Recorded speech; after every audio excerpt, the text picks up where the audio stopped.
Hello. So I just wanted to say a couple of things about myself suggesting that people should support Conor McGregor, right? And any support I'd have for Conor McGregor would be predicated on the fact that what he's saying and what he's doing in terms of what's going on in Ireland. I don't care about his personal life, right? What he's saying and what he's doing in relation to Ireland and the Irish nation, so long as that is helpful to the Irish people, he would have my support. What I feel about the man, what my opinions are about what he does in his free time or with his personal time, is irrelevant to the bigger picture, right? And the reason I'm saying that is because we are in this situation because there's people that have been in power who have wielded influence over Irish people, over their future, and over the whole country. And they've been absolutely ruthless in achieving the aim that they want, which is total domination, right? Total domination and total ownership over nearly everything in this country, including your own mind and your ability to think, and over your own opinions, right? So, to me, there's a strong element in Irish people who, I'm not even sure what it is, right? There's an inability to see a bigger picture outside of themselves, right? Outside of how they feel about something. So, on the one hand, they'll recognize the dangers that we're in this country. The existential dangers, right? That the existence of Irish people is not guaranteed at the moment. They'll accept that on one hand. But then they enter into this purity spiral where if somebody appears that could be of benefit to getting people out, getting Irish people out of the terrible predicament that we're in, they don't want that to do with them because they might have done something they didn't like before, right? That is the sort of attitude that will keep us exactly where we are, right? Where we're constantly looking for Jesus himself, the perfected man, to come and lead the way, right? I won't support him because I don't like him. Okay, what is it you're looking for then? Where is the alternative, right? Where is this perfect human being that you're waiting for to come and lead us all into the veil of honey and milk, right? Where is this perfect person? We are in this predicament because we're not being pragmatic about things, right? We're not taking the next thing that is useful, using it for its use, and then discarding it when it's not useful anymore. That is how you win battles. That is how you win wars. That is how we've become dominated by whatever these forces are, right? And these people and these organizations, all that sort of stuff. That is how we're in the situation we're in. Because they will do every single thing they can to assure the continued dominance that they exert over Irish people. So we can either do what works best or do the next thing that will work for us and accept any sort of benefit we can from any quarter we can. Or we can sit down on our chairs and go, oh, I don't really like that, therefore I don't want that to do with it. And I'll tell other people not to have that to do with it as well. Because it doesn't meet the perfection threshold that I'm looking for in a saviour. Right? Because that's what this sort of thing smells like. People that are sitting around waiting for a leader that will tick all of the boxes for them before they'll throw their support behind them. Because it's only when they see a perfect person that they'll risk supporting them. Right? Because then there's no real danger of getting anything wrong, or there's no real danger of having pushback from people because they're supporting the perfect person. How can you criticize a perfect person, right? This is silliness, absolute silliness from some Irish people.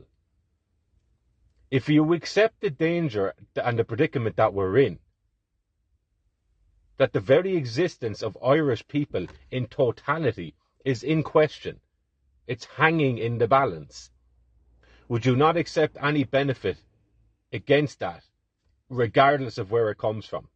It doesn't mean you have to kiss people's feet, right? This is another argument I'm seeing, that by by lending your weight or by supporting Conor McGregor based on the things he's after saying, calling out corrupt politicians, calling out the displacement of Irish people and the second-tier treatment of Irish people in Ireland. How is this something that you cannot support? These are arguments that everyday people have been making for years now.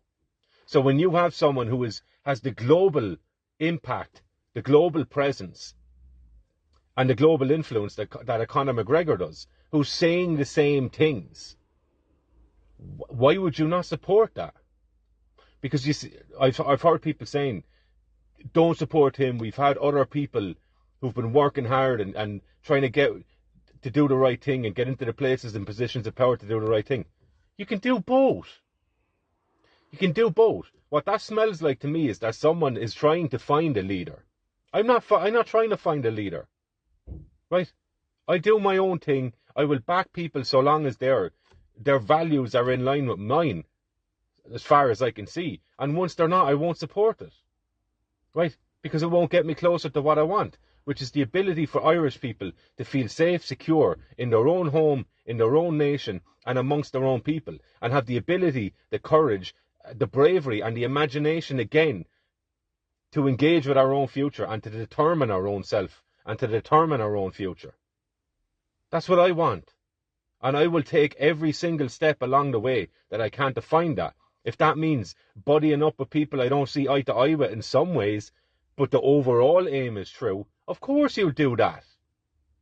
Of course. I don't know. Irish people are some of the most frustrating people out there, right? It's because what it is as well is beaten dog syndrome sometimes, right? We've become so used to being bottom of the food chain and having things go wrong for us and being exploited and being ridiculed, right? And being extorted. That's become our identity. That's become our identity. And we refuse any glimmer or any light that might shine in from a crack in the door or a crack in the window that we could open up and get out through into something better. That we refuse to accept it. And we'll pick holes in it. We'll pick it to death. Instead of going, you know what, that could be useful for the meantime. We'll go with that. It doesn't mean giving up and putting all of your heart and hope into someone. It just means so long as they're ideologically beneficial and pragmatically beneficial to where you want to end up, you and your people want to end up, then you support that. Right? It doesn't mean you're going over cleaning somebody's house for them. It just means here's an opportunity for Irish people to get behind someone with the sway and influence that a Conor McGregor has. Doesn't matter about him. Doesn't matter about him. It matters about the impact he can have. And the impact that he does have. Right? Get behind that. Push that. Benefit from that. Massive exposure. He's over there meeting people in the President of America's team. Who else in Ireland has that benefit? None of us. None of us. That's influence. What comes of that we don't know, but that is influence. None of us have the presence or the influence like that. Right? He does. And he's speaking in line with what some of us have been saying for the last few years. And to me, that's a benefit and a positive. And I will take that and I will exploit that all day long. Because it works to the Irish people's advantage. My own personal preferences or beliefs about him, which are irrelevant anyway, are irrelevant in totality. Right? It doesn't matter. It doesn't matter. Crazy. Crazy. Do you know the whole idea of like not looking the gift horse in the mouth? That's what we do. And we run it down if it doesn't emerge from our purity spiral immaculately. Right? It's crazy. It's crazy. Here's a fist-sized diamond, 90% purity, right? Looks genuine, looks 100% legit, but it's only 90%. Don't want that. Don't want that. I'll pick holes in it. I lean on and look at the negatives of it instead of looking at the potential positives of it. We need to get better at that. We need to develop and elevate our thinking beyond our own personal feelings on things, right? It doesn't mean negate them and do away with them totally. It just means let's have two avenues of thought running at the same time, right? Because we can have support running in many different levels and many different pathways as well, right? Madness.